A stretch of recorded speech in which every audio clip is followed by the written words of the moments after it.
Good afternoon for everybody. People who know Khalid know that I'm not him. I was recruited today because Khalid is sick. So we hope that he'll get well soon. I'm not also from the same field or discipline that Khalid is coming from, which is education. I'm even neither a sociologist. However, I do direct the Institute for the Study of the Arab Society in Israel, and that was probably the easiest way to bring somebody from the Ben-Leer, to chair this session. For me, it's an honor to chair this session. We have 3 lectures in this panel in the afternoon. I'll say my name. My name is Adel Manna. Thank you. I'm a historian in discipline. If I should have to say something a little bit more about myself, and as I said, I'm directing the Institute for the Study of the Arab Society in Israel in the Ben-Leer Institute. I started saying we have 3 lectures, 3 speakers with us, who are coming from different places and from different disciplines. I'll introduce them shortly. Barbara Rosenstein will be the first one to speak, then Hedy, Chang, and then Ben-Porat. Barbara, the first speaker, has been active in the field of program evaluation since 1986, when she began working for the Bernard Van Leer Foundation project in Israel. So she has a long experience in this field, which she is going to speak about. She will be speaking about diversity in Israel, 20 years of project for young children. Now, I'm not going to give an introduction, or at least not long introduction for this panel about, which is about diversity, challenges and opportunities. As we know, diversity is a basic fact of life. People who have children even know that our children are not the same. They are different, they have different temperament, they have different talents, but we as parents, we try to live equally with our children. Now, the same we can say, or more even, about societies, different societies. So, societies are not homogeneous. They can be diverse, or there are diversities in demography, in culture, in politics, and almost in every field of life. And the basic question is not about the fact of diversity, but what we do with the issue of diversity.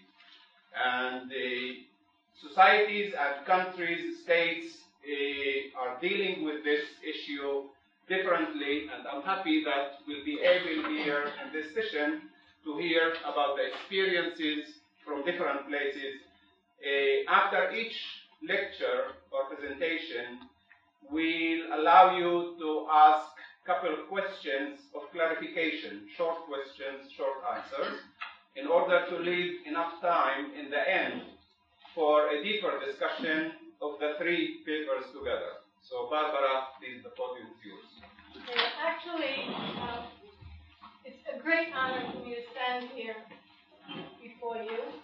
I've been told correctly that Ben-Leer has had 25 years of experience in early childhood programs in Israel. And another clarification of the 20 to 25 is that the programs have always been for family, community, and early childhood. They've always included those 3 components. In addition, I'd like to thank and acknowledge the Bernard Van Leer Foundation for its huge support and constant support of evaluation. It's the only foundation that I know of that requires evaluation to be an integral part of every single project And I think that perhaps that's one of the reasons why the projects have been so successful over this 25-year period. Now I will begin. I began working for Van Leer in 1987 for a project in Sderot, community project in a working community for early childhood. This is a picture taken in 1988, in which Dr. W.H. Welling left the foundation and Dr. Van Gent joined. I was expecting to see Farid here in the picture. There are some wonderful pictures. There's Fatih, who was here yesterday. Ruth Paz is up there. And you also see Hasia Zal, who was one of the original people involved in Van Leer. In addition to supporting, you want to see all the people? Okay. This was taken in 1988 when all the projects in Israel at the time that dealt with early childhood, community, family development got together and organized this event. It was just at the beginning of the first Intifada. It was a very, very, very difficult time. And if you thought difficult times are just now, this is a very difficult time. Nevertheless, we all got together and we had this event with the troubles and the positive aspects of it. It was really quite something. You didn't think you would come to a lecture in Israel and not see on your palette? Here he is with Dr. Rowan. Amir was the head of the municipality of Sderot at the time of the Van Leer project when it began.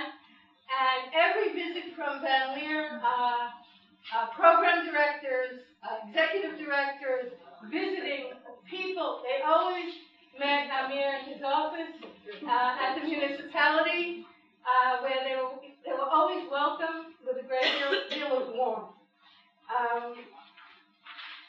To get back to diversity, in my 20 years of experience with Van Leer projects as an evaluator, I have been either the internal or the external evaluator. My life has been extremely diverse because I've been in touch with people from many, many, many countries, from Morocco, Tunisia, Iraq, Iran, Russia, Georgia, Bedouin communities in the Negev. It goes on, and I want to give a disclaimer to anybody that I did not mention. It's just been an incredible spectrum of different kinds of communities and different traditions. The dictionary definition, as we all say in all these PowerPoints, of diversity is, as you can see, you can read it here. This is what the Department, the U.S. Department of Interior Civil Rights says diversity is.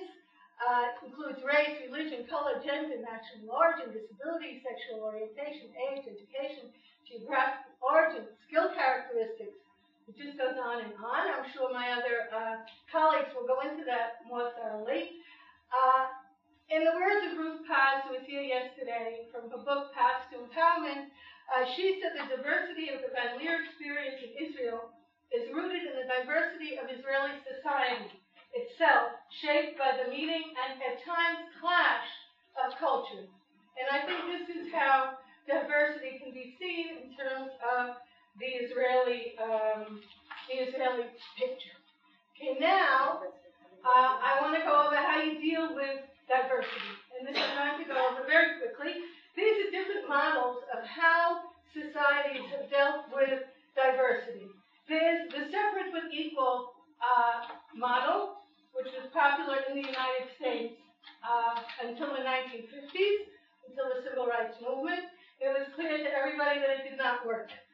There's a melting pot myth that is current, that was very current when I was growing up in the States, that everybody will just sort of melt together and we'll have Chinese food one night, pizza another, and everybody will be happy.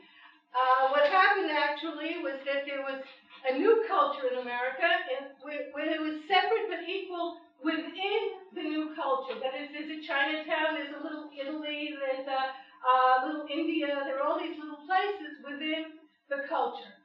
The only difference is that they don't always have the same opportunities and the same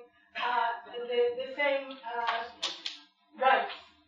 Okay, another model, very common, is that one of the cultures dominates all the rest. Okay, it's clear why this is not a preferred situation. Another way is to have a new culture leaving the old cultures behind.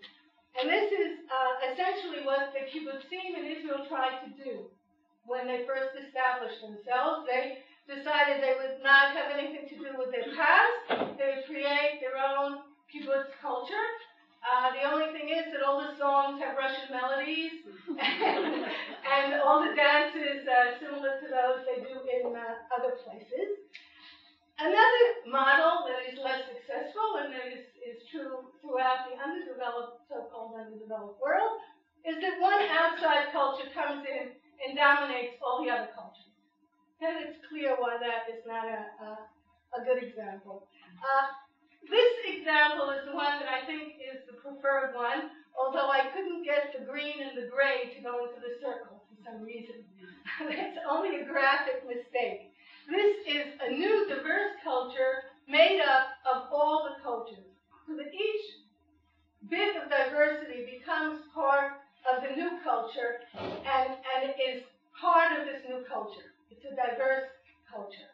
Okay, so how do we go about doing this? Let's go back to the definitions of diversity. Diversity is often a euphemism for disadvantaged or excluded or non-mainstream populations.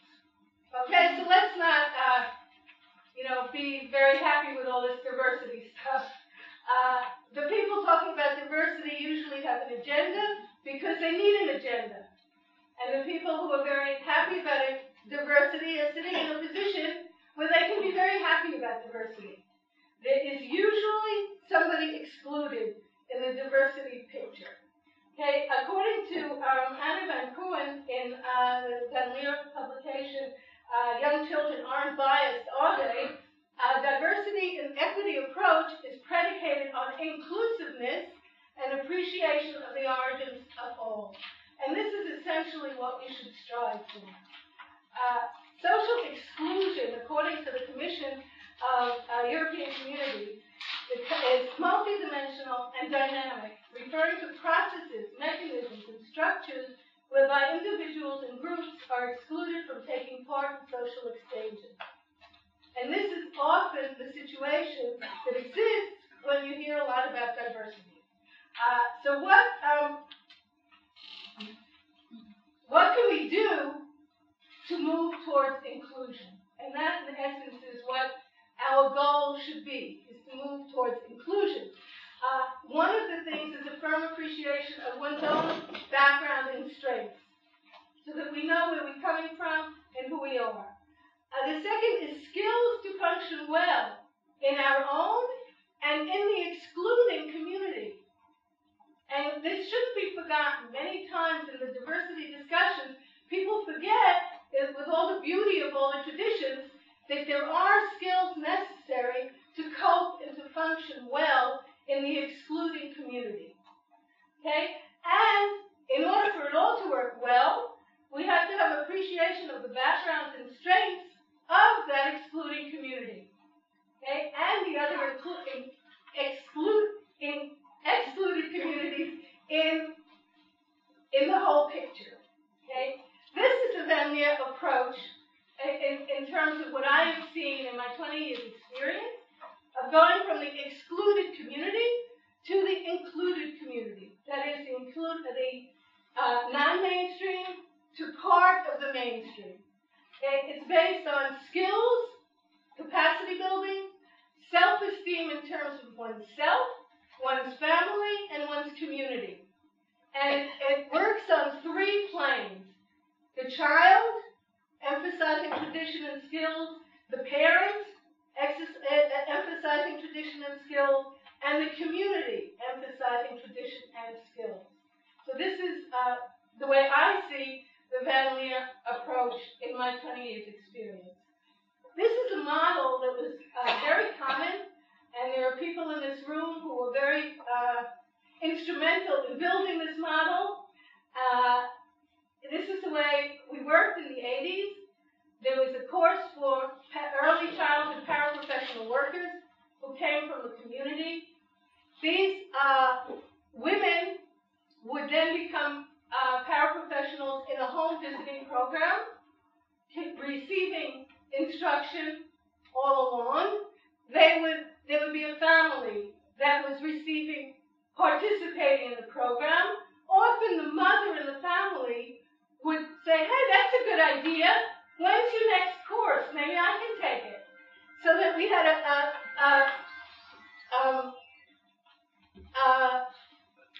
people going from the home visiting program into taking courses. There was also usually a parent-run nursery, which the parents were active in a nursery setting. And this gave those mothers who were interested in taking the course an opportunity to go take the course so they can learn as well. And the children, in the meantime, were getting the best care, the best attention, and were learning the skills to maintain their own tradition and to be part of the general society. Many of the women, the paraprofessionals, later became professionals. And we see them now in the projects today.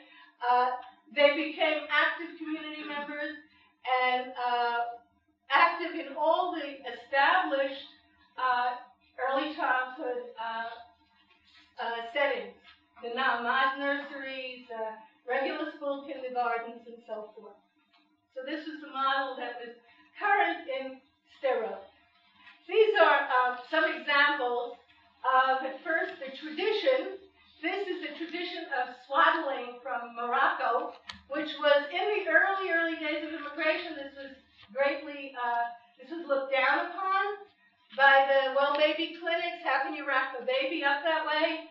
But the project in Sderot said this is the way mothers did it for centuries. Let's take a look and see what it's like. This is carrying baby. This Ethiopian mother from one of the projects shows another mother how to strap the baby on her back. This is a very interesting story that in the project in Sderot, we had such great success that Van Leer funded dissemination programs. It was a common practice of the Van Leer Foundation to fund dissemination programs and programs that were projects that were successful. So we went to Kiryat Gat and worked in the Indian community. And when I was walking around interviewing people, a mother told me, she said, you can't come now because the auntie is coming. I said, who's the auntie? She said, she's coming to give my baby a massage and to give me a massage. So that started a whole process whereby we documented the massage, and then we gave workshops in baby massage at the project. And this was in the 1980s, not in the year 2000 when it's very popular and everybody has baby massage. This was a different thing. This is an example from the Association for the Advancement of the Family and Child in the Ethiopian Community in Israel, in Beersheba, which was one of the oldest projects, done in 1984. This is a case who is an Ethiopian elder, teaching the children some of his tradition and reading it in Tigray. This was encouraged by the project. Here's another picture from the same project of the children getting bar mitzvah at the Western Wall. This is an example now of skill building. This is a project, this is a picture of the home visiting project. The home visiting paraprofessional, the mother, and the child. Here's another example. Another example of a group session of mothers and children, in which the focus was always for the parents to understand that they were the the chief educator of their children, and that their role was important, and that was the place for them. Not to throw them out and send them to schools the way Professor Dermot said yesterday.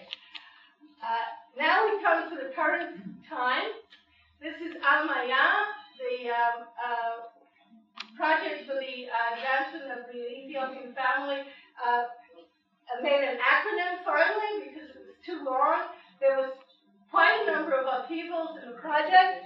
At the time that I began working with them, I had a student who worked under me, whom I trained in evaluation.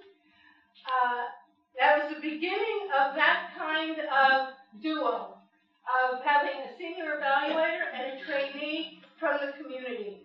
And my work now in Van Leer, I work in 3 partner projects, and 5 minutes. I work in 3 partner projects. I'm almost finished. I work in 3 partner projects, and in all 3 of them, I have trainees under me who alongside of me, whom I train in evaluation. This is a current project for Naale.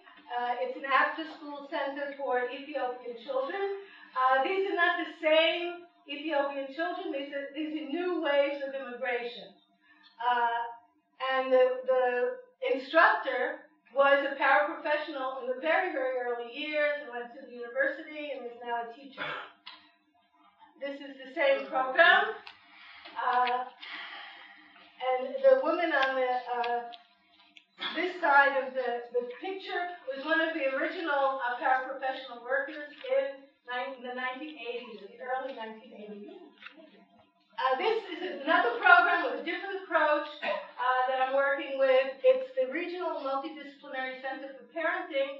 It's a course for Bedouin teachers to learn how to instruct groups of parents.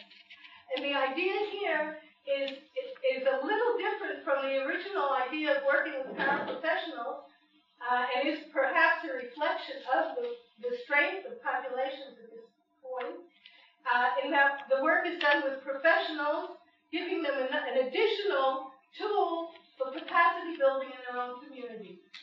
And that's what this is a training course. These are pictures of the practicum in which the graduates of the course, and you see below, these are graduates. They give courses to parents in their own communities. And the idea of the courses is to strengthen their parenting capacities. The idea of the program is something like this, is that you begin with a group of 10 instructors. Those 10 instructors work with 10 groups of parents. Each group has 10 people. Each of those parents has approximately 10 children. And this is how you reach a very large population. So that the idea is basically the same. This is another project that I worked in. This was a very short survey that I did together with the Bedouin woman you see on the far side. I was training her. The idea was to see what was necessary in these far-flung Bedouin Arab communities in the Negev, and what the people wanted. So we conducted the survey, sitting with the women, having the women tell the interviewer what it was that they wanted in their communities. This is Shanti visiting the group, one of the groups of women that we interviewed. This is how we administered the questionnaire. It was a written questionnaire. We gave it to the children and asked them what they played with and what they would have liked to play with. But every question was read to them by an assistant and by their own teacher. When they didn't understand what the games were, they acted them out for them. It was a very, very effective way of conducting a questionnaire. Now my conclusion. Okay? Looking backwards and looking forward. What have we accomplished?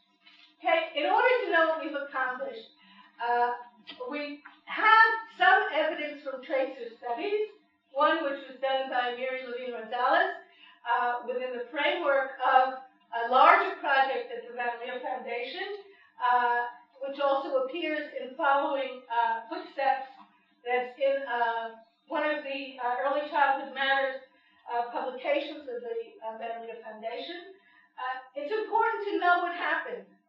important for there to be evidence of what happened in all these years of projects. Another fact that has come out is that the paraprofessionals in the 80s and 90s are often professionals and leaders in the year 2000. This is an amazing phenomenon.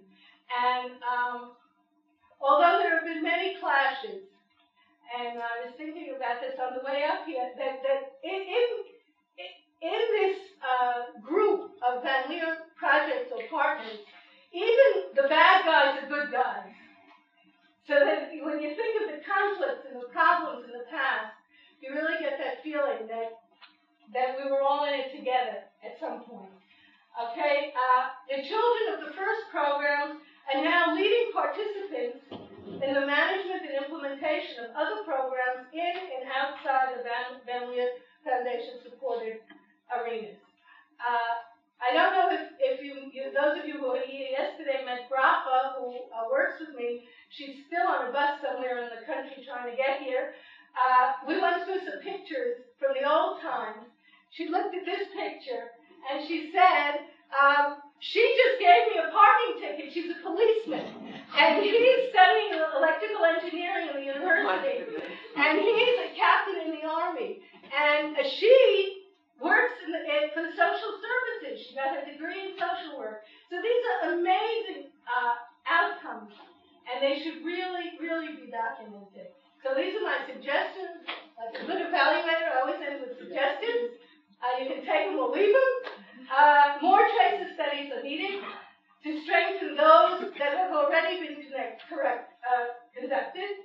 Documentation of the work over the years. There's an incredible amount of information, good programs from all over the country. We should really make an effort to get that down so that other people can learn from it, which involves knowledge management of such documentation. Thank you. Thank you. Thank you very much, Barbara. I would suggest that you stay there.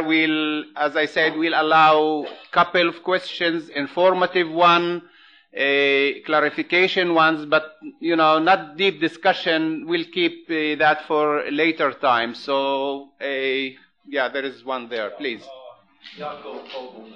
Besides the obvious differences in social customs and life habits, do you deal with problems of conflicts in values and beliefs?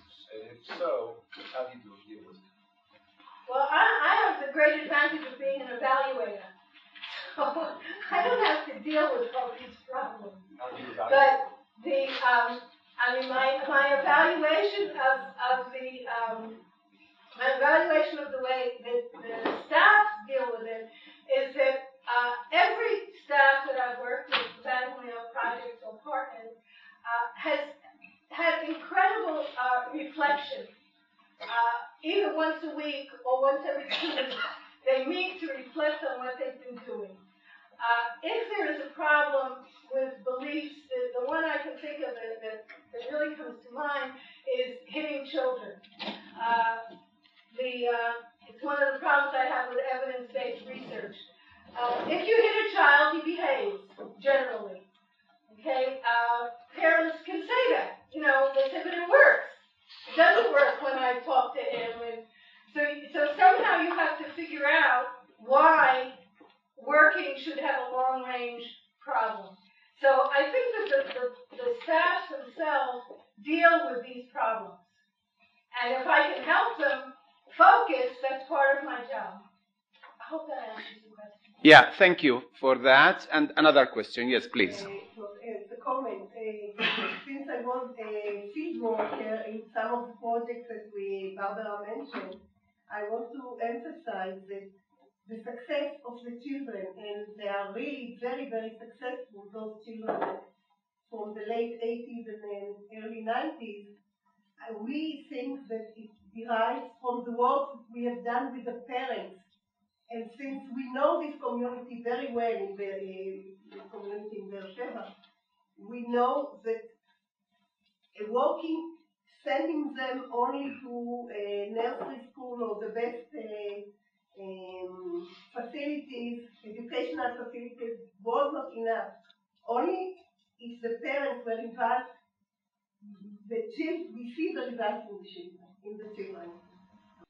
Now, the next speaker, Hedy Chang, comes from San Francisco, from the United States. I have her CV. As a consultant, she has a long experience as a professional consultant. She had along also a list of publications, books and articles. I'm not going to mention, those 6 pages of experience and publications.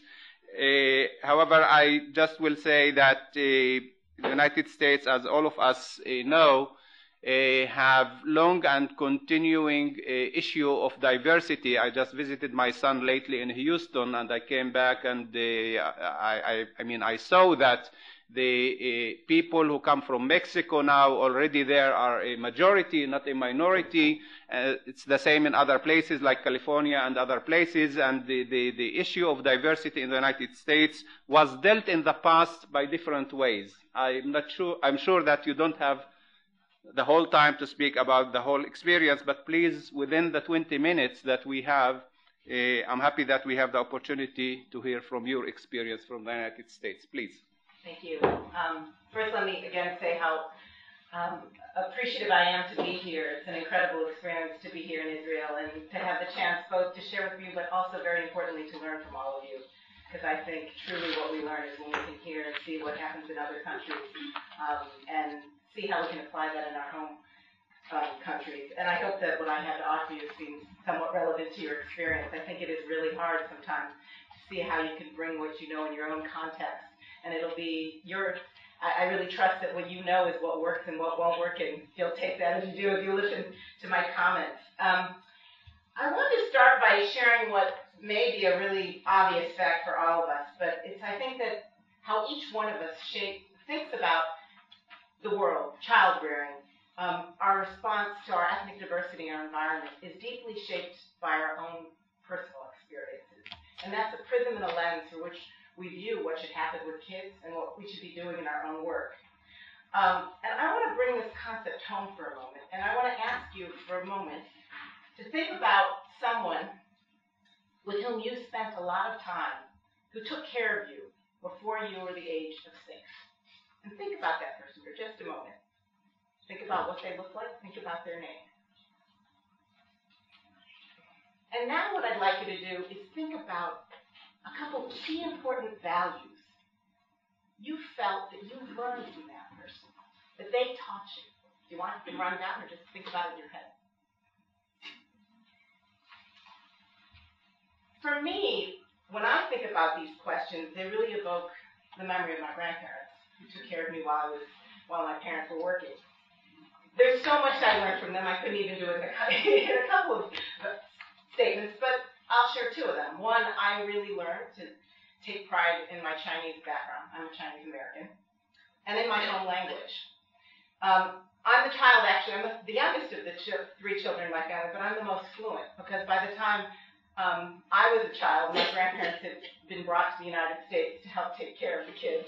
And so they spoke to me in Chinese. And I actually completely lost Chinese pretty well while I was in school and assimilated completely into English. But when I, as an adult, decided to relearn my language, I had the basics there, and I learned it very quickly. I also learned that what matters isn't just the individual, it's the collective. I just remember, this is when you're trying to do grades, and my grandfather would ask me what grades I got in school. And what was so striking to me about it, although it was helpful, was what he would say is, you know what, how you do in school, it's just not a matter for you. It's a matter of pride or shame to our entire family.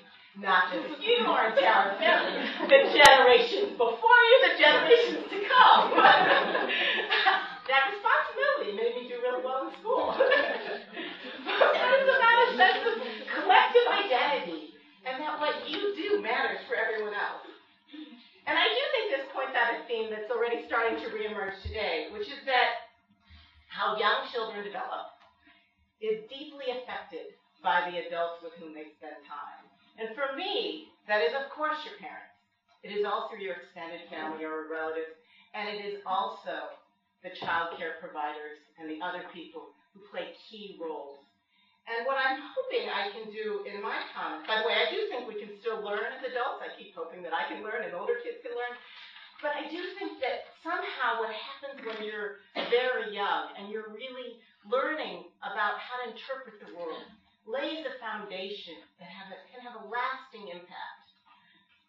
And so what I want to share with you today are some comments. What I've had the privilege of doing in my life in the United States is spending time really learning from best practices and talking and looking at the research that a whole wide range of activists and researchers committed to helping children grow up and thrive in a diverse world have done. And what I want to do is share these principles with you. And for me, these principles mean that adults bear a very critical responsibility for helping children to do at least three things. I'm sure there are more, but I'll focus on three. One is helping children to stand up against racism and other forms of bias. Number two is to stay grounded in the family culture while also appreciating the traditions and beliefs of others. And the third is helping children to acquire the dominant language. I think this connects to Barbara's comment. You've got to learn the skills to negotiate the dominant society, but not at the loss of their home language. And actually, Michelle has these handouts that they'll just give you some guidelines for seeing what I will share with you. So this first comment about helping children stand up against racism and other forms of bias. All too often, at least in the United States, I hear people say, children are colorblind. They don't notice differences, and I don't want to point it out, because somehow to point it out is going to make the prejudice there. There's a little truth in this statement. Children don't think about, quote, race the same way that adults do. Race, is a construct. It's a social construct. It's not a biological construct. We're biologically more alike than anything to make us different. But it is also true that in our societies, we have developed, quote, racial categories, ways to categorize people based sometimes on features.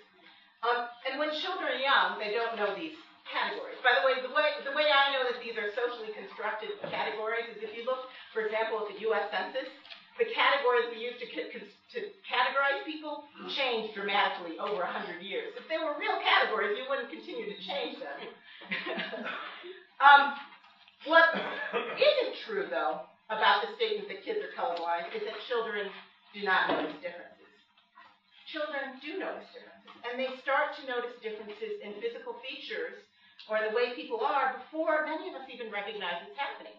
You can see a baby start to even notice, someone who's familiar, who's not familiar. They may notice that someone is kind of darker skinned or lighter skinned. They're just kind of curious. They'll start pulling someone's hair because they notice, well, they have straight hair and they have, a different textured hair.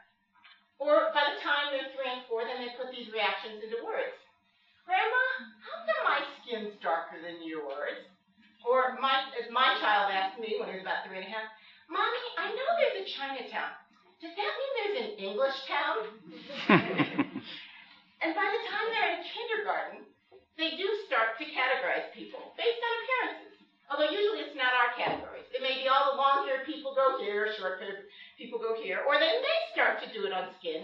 But they'll categorize. So she's dark-skinned, she's Indian, she's kind of a chocolate brown African. They all belong over here, and all these other. It's not based on our categories. It's just how kids sort of sort. Noticing difference is totally normal. It's a part of development. It's how you learn about your environment. Noticing difference isn't the problem. The problem is when we start associating difference with something that's bad or inferior. And what I would say is that children learn this much from the adults and their environment. Or, equally hard, from the media, from everything they see in their environment. We can try a lot of times as adults not to teach kids prejudice and bias, but somehow we'll hear our kids say something and we think, oh, where he never heard that from me. Now, this bias and the noticing of difference and starting to associate value to it can happen sometimes very young for some kids. maybe 2, maybe 3. Other times it's a little later, 4, 5, 6. And the impact is different depending on where you are with respect to, quote, what I would say the dominant group, the group in power. So, for example, in the United States, this is typically white, Christian, Anglo-European males, also you'd argue. Or are you a member of the group that is not in power? The children who are from, quote, this minority group can begin to internalize the message of inferiority and oppression. They can start to feel ashamed of who they are. They'll start, for example, actually, I remember this as a little, I really wanted to have blonde hair and blue eyes as a little girl. It was a big dream of mine. I'm kind of glad it never happened now, but for a while there, it was a pretty powerful dream. Or you can start to see kids start to reject friendships with kids who are like themselves and only want to be friends with the kids of the dominant group. And the danger for children in the dominant group is they start to think that who they are sets the standard. They're what's normal, and they're inherently better. And then internalized superiority is also hurtful because it causes those children or adults to dismiss the values, the insights, the learning they can gain from other people. Believing they're normal makes them ignorant even of the fact that they are too shaped by a culture, shaped by a set of norms. You know, I hear it all the time in the United States. You say, well, what's your ethnic background? Oh, I don't have an ethnic background. I'm just American. You know, as if there was nothing that created you in the first place. So what can you do about this? For me, there's a number of things, and I feel like they apply to both, again, all these adults that are in the lives of children. One is I think we need to take advantage of teachable moments. And part of that means when our kids ask us these questions, we don't remain silent. We take advantage of it. We think about how to use it. Because silence or acting scared about talking about it sends its own message. And I'll give you my example. So I'm also a mother of 2 children, 4 and 7, and so I think they teach me more than anything else these days. And my 7-year-old goes to an elementary school, of which this is not something I'm particularly happy about. There are 2 after-school programs. One is subsidized for lower-income kids, and one is fee-based, where the kids who are more families who are more affluent can pay to afford to be there. And the problem is in San Francisco, like many other parts of the world, because of histories of oppression, lines of race and class start to intersect. So the kids who are in the subsidized program are low income, but they also tend, not completely, generally more to be African American and recent immigrants. There are a few white kids, but it's mostly African American and recent immigrants. And the kids in the subsidized and the non-subsidized program tend to be white, or they're American-born children of other ethnic backgrounds. There are a couple. It's not exclusive. So, of course, by the end of this is my child who's now just about to turn 6.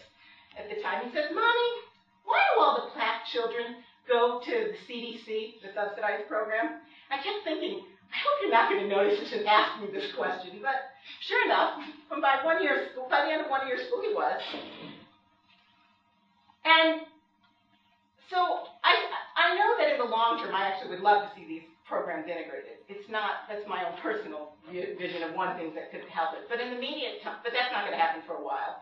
And in the immediate time, I need to turn this into a teachable moment. By the way, I also have to say that I also heard from another friend, his wife.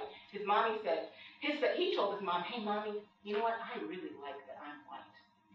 So, but they're like, I was clear this message was getting there, even no adults ever saying anything. The question for me was, so how do I turn this into a teachable moment? And I don't know if I did it well. I started by starting to help him. I actually gave a long explanation of slavery in the United States and how if you were once owned and you can't own property, how hard it is for you not to own property. I know more specific girl. I don't really remember exactly the words I tried. And then I also tried to start talking about why is it that there's a role of government in helping people who don't have as many resources as our family and who aren't as fortunate as us. And you know, the good thing about things, who knows? I think he got it. I do think he got it, and I think I kept trying. Is as a parent or as someone who has a long time with a child, you can keep trying, and it's okay if it doesn't always seem to work exactly, because you can always come back to the moment and keep trying to teach whatever you're trying to teach them. But the point to me was to make it an okay question for him to ask and to keep talking about it. and to be able to share views. The second thing I think you can do is you can create opportunities for children to be with people like themselves and also with children or other people of other backgrounds. Because it depends on your situation. If you're never with someone who's like yourself, I actually think about this in the context of how many we were with the film last night with Dudu, and what it meant that he didn't ever have a chance to be with Arabs like himself. I actually thought, I was thinking about the comment that you made about how Dudu kept coming back to your program, and I keep thinking that it might be because he so rarely was with other Arabs who were also interested in building relationships with Israelis. You have to have time with people like yourselves to find some sense of, I think, who you are. And my example is even around a cultural issue. I grew up in the Midwest in the United States. To be honest, I had actually a lot of Jewish friends around me, but very few Chinese ones. So it was kind of hard to find my own sense of identity. And I kept trying to figure out my parents, how they behaved. Wasn't anything like I saw other families behaving. For example, just physical, giving your kid a kiss in the cheek or a hug in public was not something my parents ever did. And for a long time, I thought, there must be something wrong with me. They didn't want to acknowledge me in public as their daughter until I started being with other Chinese American kids and realized, oh, I guess no one's family does this. This is cultural. This is just not the way they're going to express their life. It's in other ways. The third strategy around this point about standing up against racism and other forms of bias is I think we need to find ways to watch for our own biases. My sister's a teacher, and one of the things that she does is have a colleague come into her class and look at who does she call upon her bias. Because even when you want to not be biased, we're affected ourselves by biases. So what she found out in her feedback, because she actually teaches in a mixed-race classroom, she's pretty good about actually calling upon kids of different racial backgrounds. What she doesn't do so well is she was starting to unconsciously favor boys over girls. And she had to start looking at that. My second principle is that we need to help children to stay grounded in their family culture while appreciating the traditions and beliefs of other cultural groups. And let me just say a word about culture, which is that I think people think about culture as most often the obvious traits. It's the traditions, it's the way you dress, it's the holidays. But that's not what makes up culture. Culture is things that shape the way we behave the world. It's both the values, but the unspoken ways. My example is how you eat. In Chinese culture, you have, I don't know how many of you have been to a formal Chinese restaurant, the food is all in the center. And actually what you're supposed to do in a formal banquet is feed everyone else around you first. It's a collective way of eating. It teaches you about paying attention to the collective. So what does this mean? I think, again, just as my comments in the beginning said, we got to reflect on how culture shapes the way we approach childbearing. And by the way, I think one of the most critical things is this really has huge implications for early childhood professionals, because that means you're sharing responsibility for the basic socialization of kids at a time when they're just beginning to develop a sense of the ways they interact with other people. So especially for those professionals, I think they need to really find time to learn about the cultures of families. How do you feed, diaper, toilet? And how do you accommodate that in your classroom? If, for example, families aren't comfortable with their kids being put to bed alone by themselves in a separate crib, maybe you can make accommodations. Bring them into a crib nearer the action. And I bet the kids will still fall asleep because that's what they're accustomed to at home. The last thing is I think we can also create opportunities for promoting cross-cultural understanding and learning across children and families, particularly by giving children and families a chance to share who they are and what they do with each other. And I know from previous conversations with Barbara that you all have some tremendous examples of how this can happen in Israel and some of the opportunities you've created in your own communities. And I will say that what's so important is when you do it by giving people authentic chances to share their own culture than trying to teach about the culture of a group that's not present in the room, because that's what we run into the risk of sort of teaching stereotypes as opposed to teaching lived culture. And my last comment, because I know I'm running out of time here, so I'll try not to talk so fast that you can't follow me, is that I think we really need to pay attention to the issue of language and why it's one of the things that happens, at least in the United States, is people are taught to learn the dominant language, but it's often at the expense of their home language. Part of that is because it's so clear that English is the language of power. As soon as kids see that, they start to reject their own language. So you have to actually actively avoid that situation. That's really important for a couple of reasons. One is that this may seem counterintuitive, but actually further development in the home language can actually improve a child's capacity to be literate in any language and also improve their ability to even learn the dominant language later on. Because there are literacy concepts, the idea that a spoken word can be written, that's not language specific. So you need to do that in a language that you both know well, but that your parents can reinforce. And the second thing is that language is so essential to keeping children connected to their families, especially if parents don't speak the dominant language. You know, we see in the United States often that kids, what happens with them is their parents never learn English because they're working long hours in jobs that they never use English in. Kids don't speak the home language, because they have switched to English and refuse to do it. And what happens is by the time they're teenagers, there's no words for parents to give guidance to their children anymore. And you already are worrying about the influence of peers, and there's nothing to combat that. So there are two strategies I want to offer. One is that we really need to find ways to validate the home language in our classrooms, because that's where the power and the prestige is. And that's by hiring teachers who speak those languages. It's by making sure that when those teachers speak those languages, they're not just using it to scold kids or give them instructions, but actually to do the parts of instruction that are honored and prized and praising kids. It's about having classrooms with the books, the songs in those home languages. It's by encouraging kids and families to bring the language into the classroom. And it's also by encouraging parents to continue to speak the home language at home. At least in the United States, what happens is parents are sometimes told, you need to speak English to your children, even though their English is broken, and that's not their gift, their asset. It's in fact their home language. So in closing, I just want to offer that, I think it's when educators, social workers, all the people who shape the development of a child can work together to implement these principles, we can really make a difference and nurture a next generation that can thrive in our first world.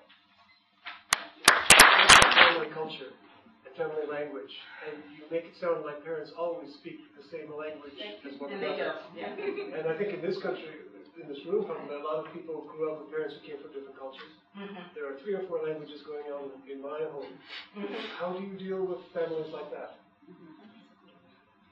I would say, unfortunately, in the United States, you're not often as much. But what I would say is it's a question of knowing that and asking families how they want to honor that. For me, especially that's why I actually am careful to sometimes say it's family culture, because also even within one, quote, cultural group, family practices may vary and differ, and it's really dangerous to make assumptions. So I feel like if the issue is around a child care provider, what I get troubled by is we have assessments that never ask families about these kinds of questions. It's just an assumption that the way happens, that you know what's going to happen in the home. I would want to know that there are a couple languages going on in the home, and I would also want to ask parents what they're wanting to continue to try to pass on to their children. So I think it's about the interaction between family to understand where they're coming from that still applies, even in that situation. Okay. Thank you. Yes, please. To what extent are the school authorities or the school districts supporting your theory or supporting in teaching a dominant language which is not the national language? I know that it's done in places like Los Angeles and in other cities where Spanish is predominant. But are there other examples of other languages apart from Spanish and apart from just the cities where it's the dominant language? Thank you. Yes, please. Yeah. First of all, I think in the United States this is not a well understood concept, and there's probably more of a minority of people who believe that the home language, it's important to preserve the home, to not lose the home language while acquiring the dominant language. So. But where I would say is that there are examples of places that do this, where the best example, where it tends to get more politically supported, is in what I would call our two-way bilingual programs. where you have kids who speak one other language as their home language, and also kids who are English-speaking kids who are wanting to learn that other language. And so then you actually have a program designed to meet both, and partly that's because you have then affluent families who are really supporting that bilingual approach and endorsing it. But I don't think school districts, by and large, are supporting it much, to be honest. Thank you very much. No, that's it. I mean, we took two questions, and now we are moving to the third presentation, which will lead us to the issue of diversity and politics, or politics of diversity. This is the topic of the third lecture. Before we start, I just want to share with you something about parents and influential people in your life. I mean, I grew up in a family of 9 children. I'm the elder one, and one of the most influential memories from early childhood, I mean, I don't remember whether 7 or 8 years old, from my father, that he was telling me again and again about the War of 48, how the Palestinians, they lost the war, they lost their homeland because they weren't educated, because the Jews are more sophisticated, more educated, and how much important to study, to succeed in school. And he made the two important aspects of this issue, the private and the collective. This was about the collective one. And he said he was a construction worker. And he said, you see, I'm doing a donkey work. I earn very little money. So if you want to be like me, I mean, leave school at early age, and that's what will happen with your life. But if you'll study, you'll succeed, you'll have better life. Probably he thought about being a teacher in the school. Because of different reasons, I didn't go to that because the security forces thought from an early stage in the university that they will not allow me to be a teacher. So I continued for my MA, Master's, and PhD. And he said that it will be good for you and good also for your brothers, because you will be a model for them as an elder son. If you will succeed, if you'll study, probably at least some of them will go after you. So this is one of the most important, and this leads us to the issue of diversity and politics and being a minority in a society and state, which by definition, it's not the state of all of the people who are living there, but it's a Jewish and Zionist state. And I hope that you'll tell us something about this issue of Arabs and Jews in Israel. Thank you. Please. I will try. My only experience with education is being a father to 2 daughters, which I've been investing in 7 years of having them being interested in soccer. They're doing very well in their ballet class for the past 2 years. But I know it's my fault after this lecture, so I should talk to your parents maybe, talk to do things properly. So, being a political scientist, I will be more on the theoretical issue rather than on the actual educating issues. The topic of this lecture was the politics of diversity, and I'm going to try to make some qualifications here. I'd like first to talk about 3 different issues. First, the multicultural condition, that is diversity as a fact of life. Most states today face diversity. The question is, what do they do with it?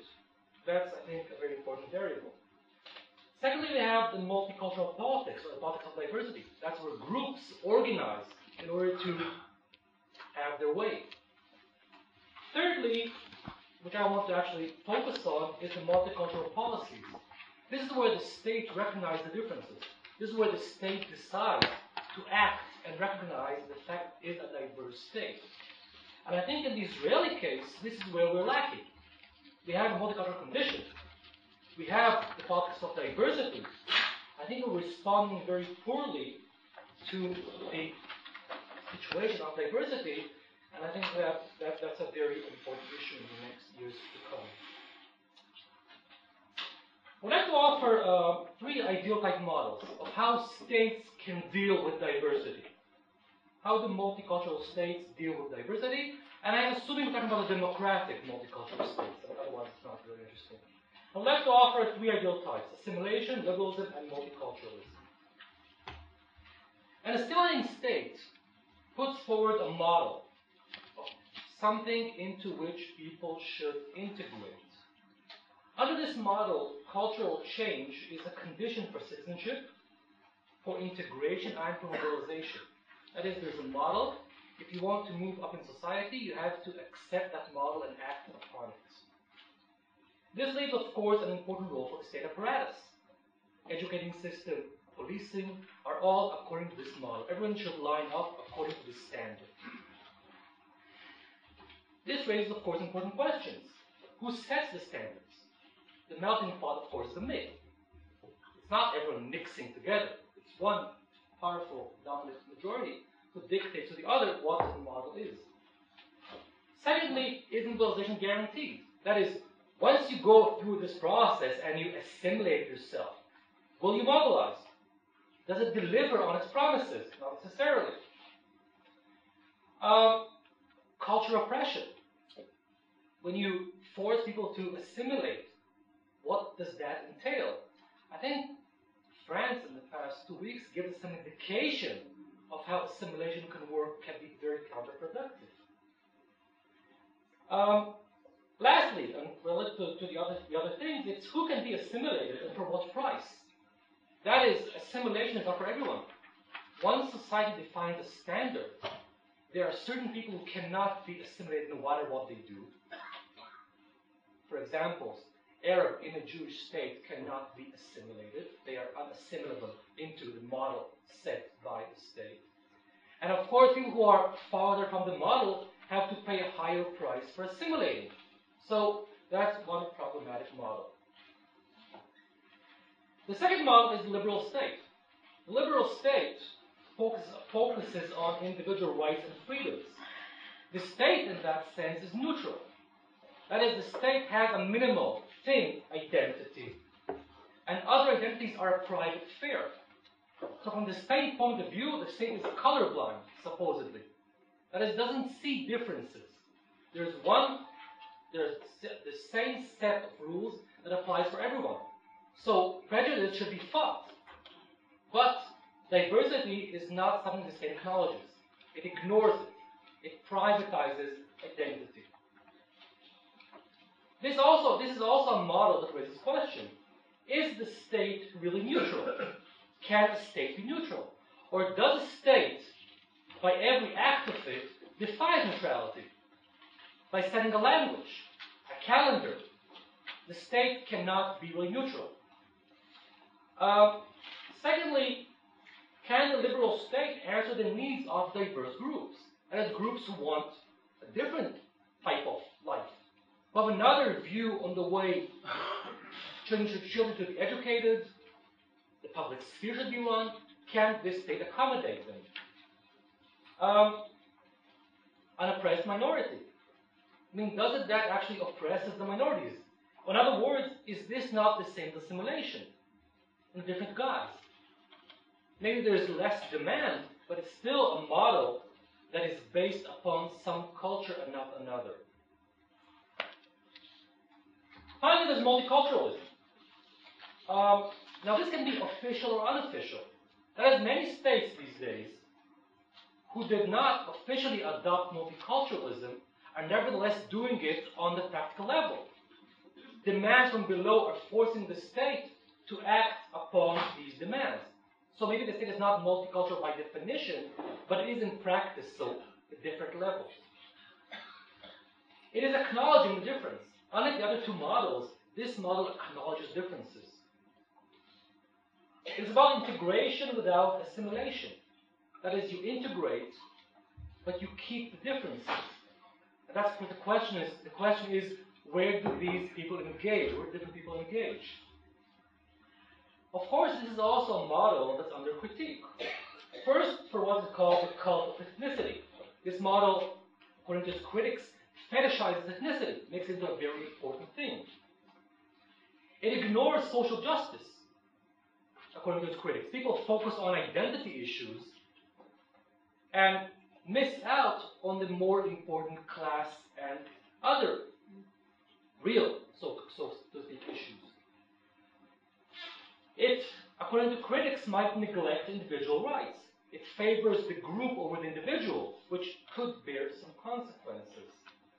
And it threatens society by ending solidarity. It breaks society into different groups that don't really interact. If you look at multiculturalism in Israel, it is associated with many things. It's post-Zionism, liberalism, capitalism, diversity, state politics. There are lots of terms that are connoted with it. There's a big mess in the terms. The critique of multiculturalism puts it into a big bin with other things which are not necessarily connected. It's being blamed for multiculturalism with disloyalty. You favor your group over the state of the nation. That's from the right. A more interesting critique is from the left, that blames multiculturalism for weakening solidarity and undermining the welfare state. You can't have a welfare state with so much diversity. People don't care about the collective, they only care about their own group. It undermines solidarity, and it plays into the hands of those who hold capital. Again, a blame has to be tested. And both left and the right try to call for some kind of assimilation. Diversity is dangerous. Let's try to bring people back together under some common identity. A former teacher of mine, William Connolly, calls this the politics of nostalgia. People actually try to look back in time and say, oh, we had such a great society once. Can we re-establish? Can we redeem those lost qualities and values that associate with nationhood and statehood? It used to be a good society. Can we really get that back? It advocates a return to a space that was uncontested. This was something we had agreements. We knew where we were going. And it tries to recapture the lost communal spirit. That is justice, solidarity, the togetherness we had before. It's a nostalgia to a better past, supposedly. I would argue that nostalgia is a very bad guide for policy, for three reasons. First, it misinterprets the past. That is, was it really a glorious time? For who exactly? And if this was such a glorious time, where do all these groups come from? I mean, if the past was so great, it was supposed to disappear. So why are they coming back in the present haunting us? So I guess people were not that happy with the past. It also misreads the present.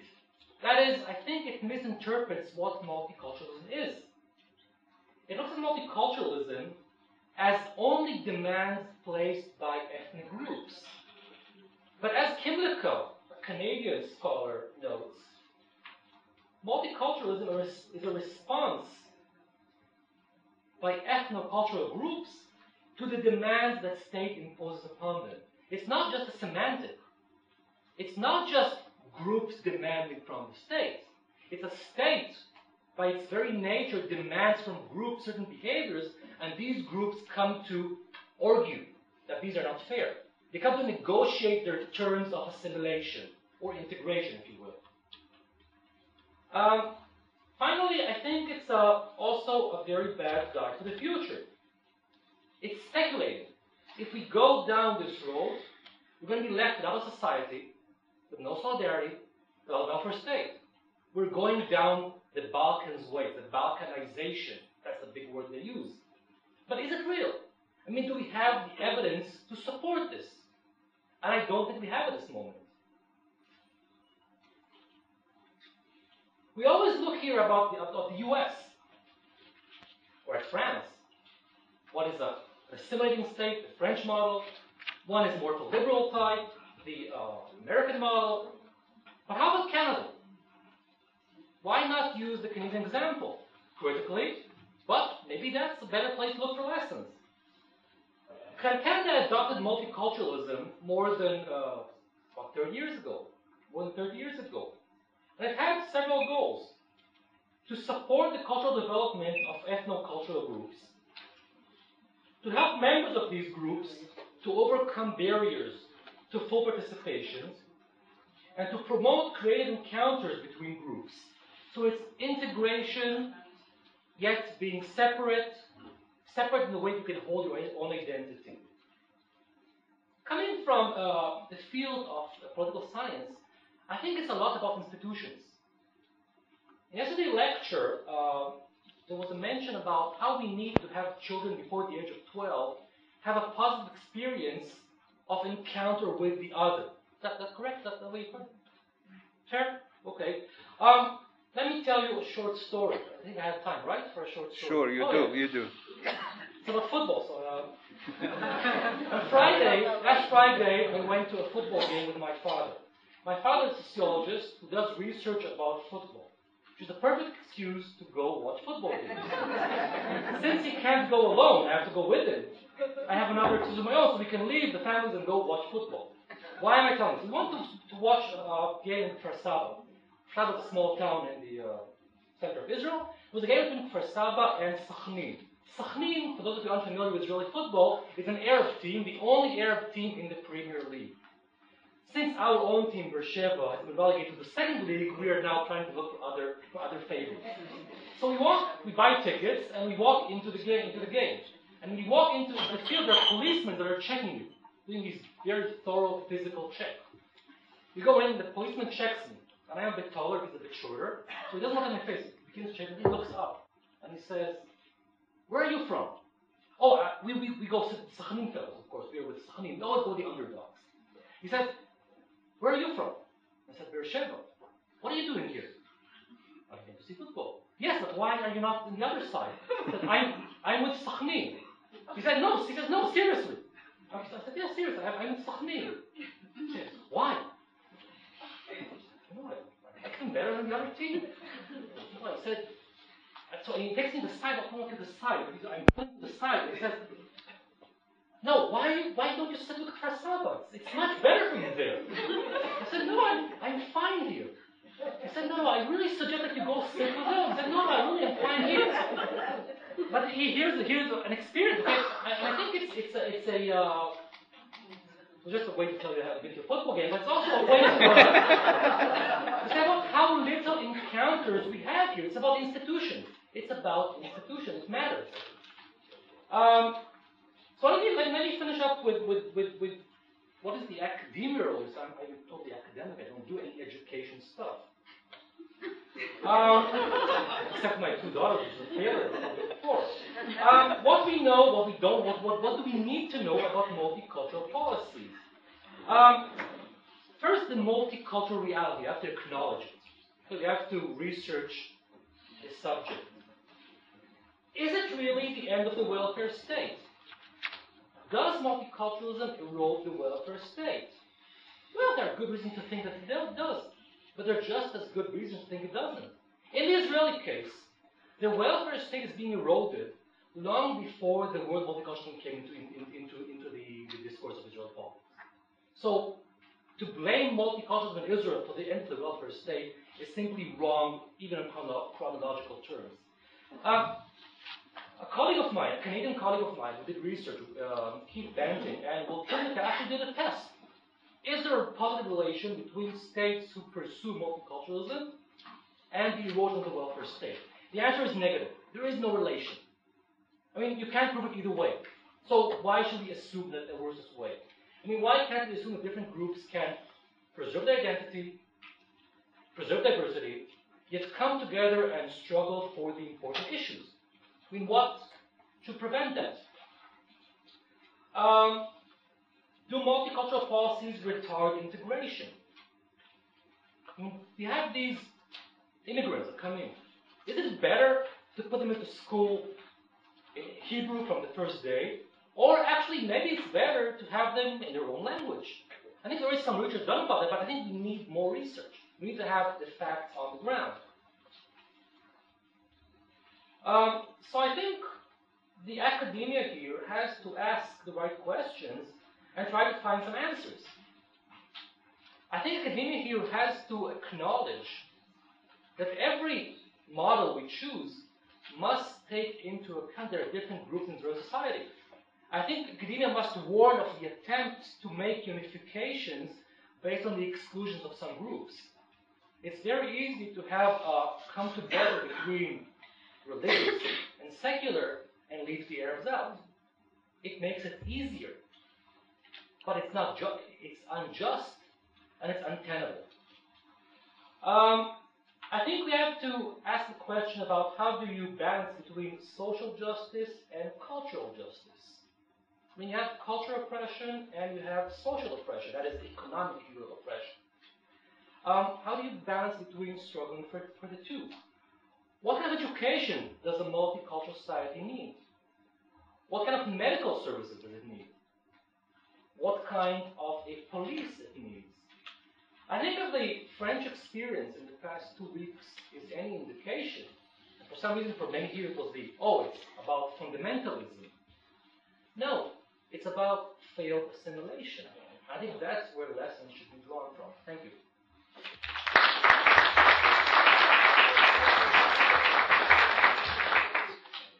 Thank you very much, Guy, and I have to apologize that I forgot even to introduce you. So I'll say now that you come from the Department of Public Policy and Administration in the Ben-Gurion University in VLJI, Bir Saba, and works on issues of conflict resolution and management of multicultural societies. Guy even didn't make use of all of the time that he has, so we can have even 3 questions now. I get punished for not using the time. Exactly.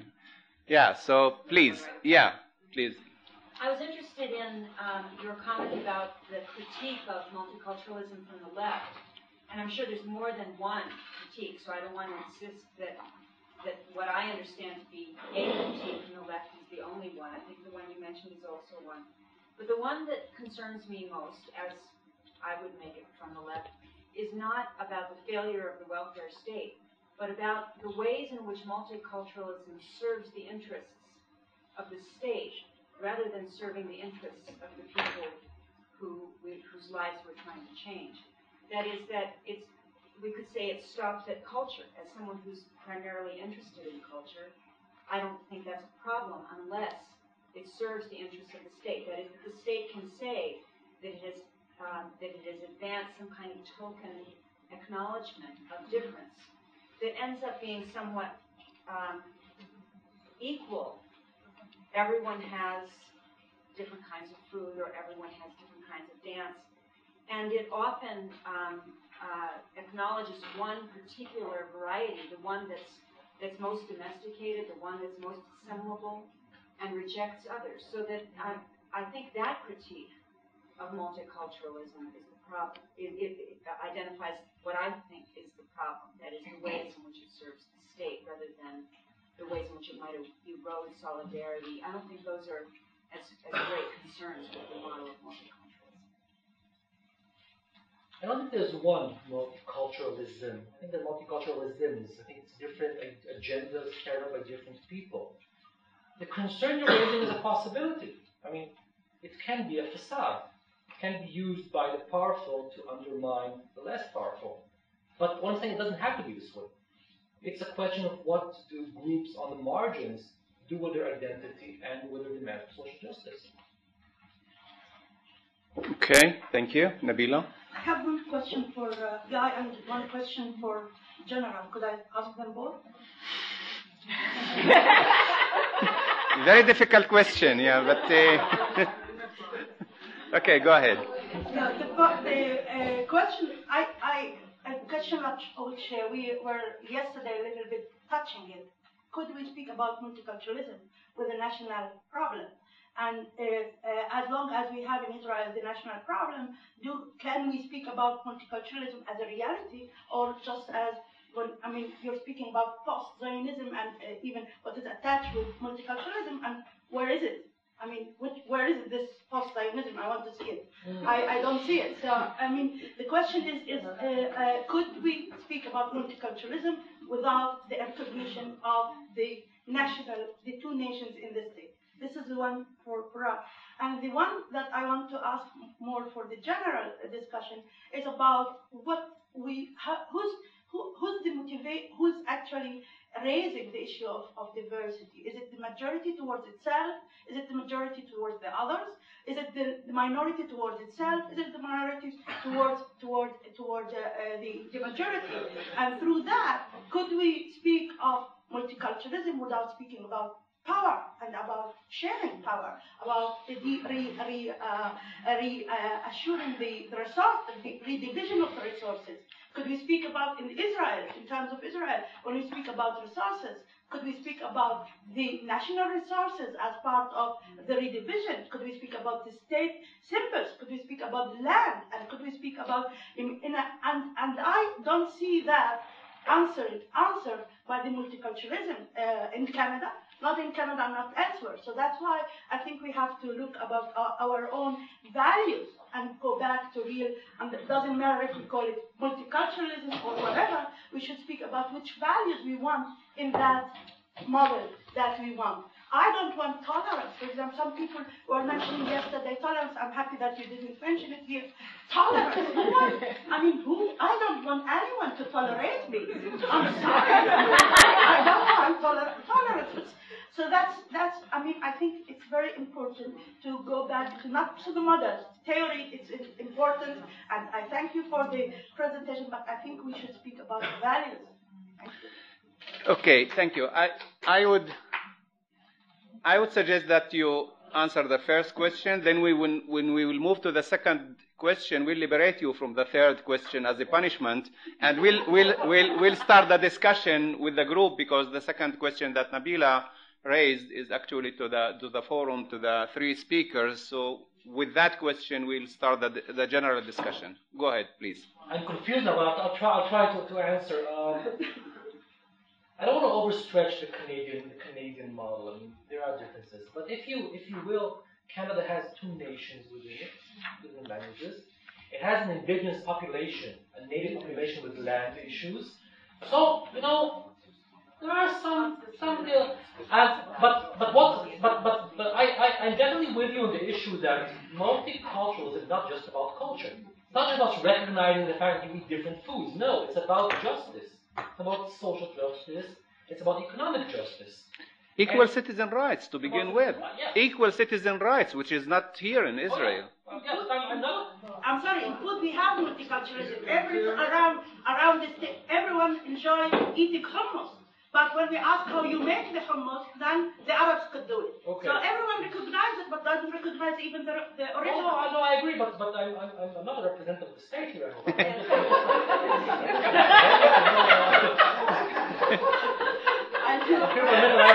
not the election for them.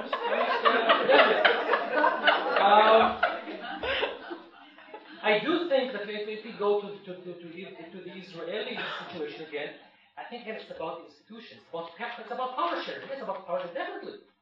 Multiculturalism is about power sharing. It's not separate from power. If it's separate from power, we're left with the superficial. We're left with the hummus. No, I think it's more than that. I think a serious multiculturalism model has to take into account the division of power, the division of resources. It's about negotiation between different groups. And of course, I can't put the message into a fundamental, but yes, definitely. Don't you want to? I mean, you had two questions. What was the other? How to answer the two together? What was the other? Okay. So, do you want to? But you have to speak to the microphones. Let me check first whether I understood the second question before I try to answer it. I heard your question is, and I don't know if it's in the frame of multiculturalism, but if you're moving this agenda, who is it that is trying to move it? Is it the people who aren't in power? Is it the dominant group? Is it from the state? Is that correct? Okay. So I think that's the one I'll try to answer. For me, at least in terms of the principles that I offer, I will say, I am fairly clear, at least in the United States where I sit, I don't know how things fall politically here, that the beliefs that I espouse aren't the ones necessarily of the Bush administration and who I see in power. The question about, is this endorsed by my school districts? And there are schools that endorse it. The school districts, I don't think. And I guess for me, this is a pretty difficult point of history for people who come from the kind of, I guess, progressive political agenda that I see myself as part of. In that it's not that I think these principles are the ones that are currently the current policies. And the question then is, what do you do in those situations? And I feel like it's on multiple levels. One is, I feel like I have to start looking towards how do you raise the next generation that will make different decisions and think differently about what policy should be. And that may be at a level of practice and at a level of work that I try to get as many people out to do in the hopes that our kids will actually be better at governing our country than, in fact, the adults who are there right now. At the same time, I don't want to give up on where there are opportunities to use these ideas to reshape practice and policy where I can and find allies. So the example of bilingual education, where it's a two-way program, is an example of finding allies between the affluent and the people who are in the marginalized language situations, because you can find unlikely allies to promote a policy that in fact there are clear benefits to groups that come from different parts, sometimes even of the political spectrum. So for me, it's a set of principles to guide what I'm looking for. I think it's going to be a long time before I probably live in a country where, as a policy agenda, it's coming anywhere near close to what the state endorses. Thank you. We have time to take another couple of questions. Yes, please. I have a question and two statements. Okay. And very short. And the two statements are towards Guy. I'm sorry. The question is, I ask you please to help me recognize a culture. I've been looking for one for years now and I can't find it. The two comments are, to the best of my knowledge, in Canada there aren't two people. There are at least three. And when given the Canadian example, it's dangerous. It looks fine for maybe Jews, maybe French, maybe English, maybe Chinese, but you move into the First Nations and you're finished. And that's the problem. A second comment is that here in Israel, all Jews always represent the government.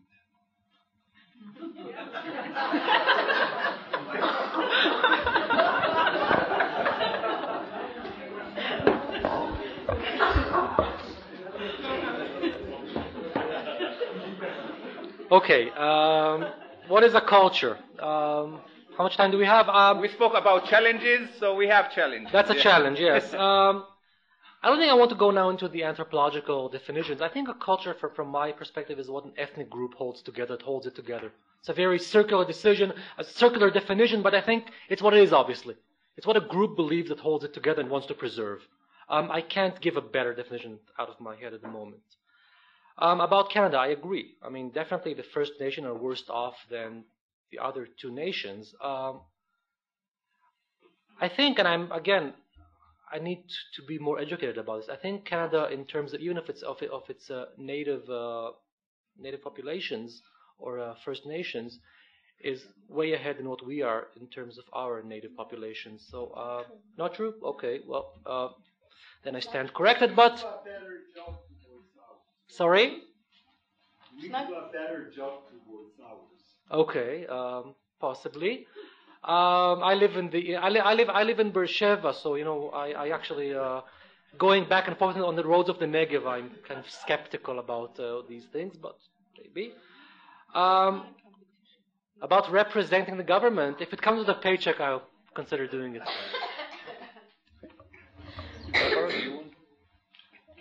Okay, so we'll take other questions. Yes, please. I have 2 comments and 1 question. Okay.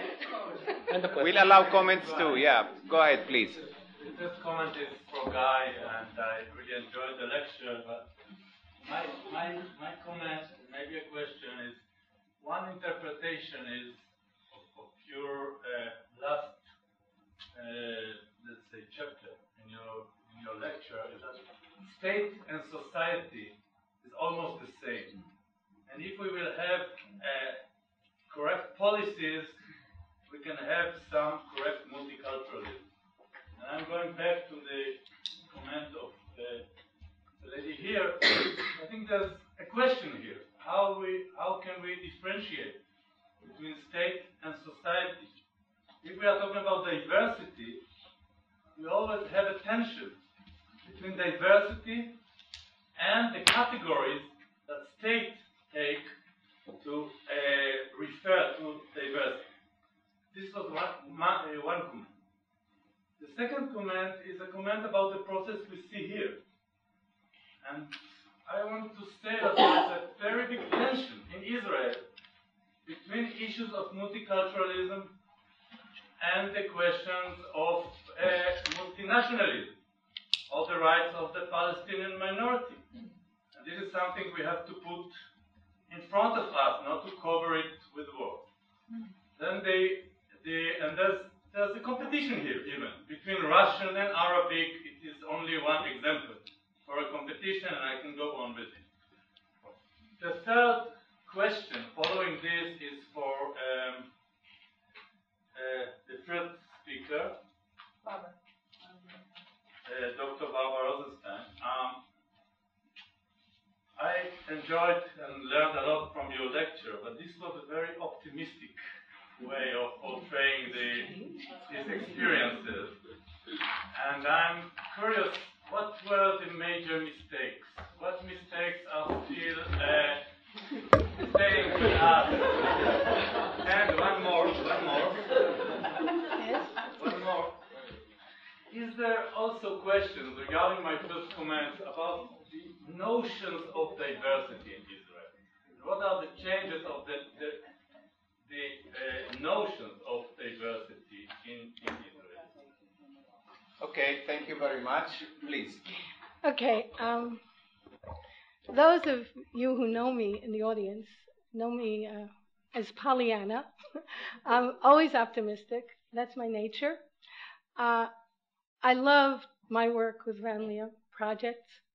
I love my work with other projects that I work with. I'm a firm believer in Professor Yonah Rosenfeld's belief in learning from success. I think we learn much more from success than we do from mistakes. Clearly, we've been learning from mistakes for a long time, so we keep making them. What I meant when I said that even the bad guys are good guys is that in the course of these 25 years of Van Leer projects, there have been really serious rifts and conflicts based on diversity issues that were not called diversity issues at the time. They were called community issues. If people work from the community in which they work, they are only people from the community involved in the project. What is the connection between projects? These are very difficult problems with a lot of tension. And I don't think that the problems have all been solved, certainly not. But I think that the successes are something to really stand on and base ourselves on. I know that when we had meetings with the project in Akko that Simi sitting here in the front, was very active in, the projects in Beersheba with Ethiopians that Nomi and Esther were very active in Miri, that we would meet and we would have paraprofessional workers from all these communities would meet together. And they were about as diverse a group as you could find in color, in background, in education. And they found such a common thread in the goals of their lives to make life better for their children and for the children in their community that they somehow got beyond that. And I think that's where my optimism comes from. And I think it's worth working for. in all the different communities. I have a big problem with the word diversity. I don't know how many of you have read Wood's book, The Invention of a Concept. I don't know how popular it is in America, but diversity is a euphemism, no matter how you look at it. Like Nabila said, who's talking about diversity? When you talk about diversity, am I diverse? I don't feel very diverse. But I work with a diverse population. I work with Bedouins in the Negev. Do they feel diverse? Probably. It's a problem. I think it's true who defines diversity. That's why I think the basis of the whole diversity issue is social exclusion. And if we get beyond diversity and talk about social exclusion, I think we'll do a better job. Thank you, Barbara. You're welcome. Guys. I'll just answer shortly Chen's question. I don't equate state and society. If these were equal, we would not have multiculturalism. So I think that's by definition not equal. Don't overlap these two issues. On the question of nationalism and multiculturalism, it also relates to Nabila's questions. I'm aware. I mean, we should be aware of the fact that multiculturalism can either dilute nationalism or dilute significant injustices. There are different kinds of injustices. I mean, there's also diversity, but there's also levels of injustices. I think we should definitely be aware of that, yes. Well, I think that we are more or less exhausted the time that we have for this session. However, as a chairperson, I will allow myself to say something about diversity and the politics of diversity, multiculturalism in Israel, and I'll just put it and leave it there as a comment without being able to discuss it here. But we can speak about it outside during the coffee break. We have half an hour for a coffee break, or more or less. When we speak about Israel, what is Israel? I mean, we spoke here about what is diverse, what's multiculturalism. What is Israel? What's Israel? I mean, do Israel have borders? Do Israel have basic characteristics of a state? Are the settlers in the West Bank and Gaza not anymore, are part of Israel? What about the Palestinians under Israeli control for 38 years? I mean, we have two different systems inside Israel and in the occupied territories. So about which Israel we are speaking about? Can we speak about multiculturalism in Israel when we have all those problems? I mean, we have problems with the basic definitions of the state and the society and so on and so forth. But as I said, I can continue and go ahead and pose more questions, but the time does not allow us. So I would like to conclude by thanking very much the three speakers that we had.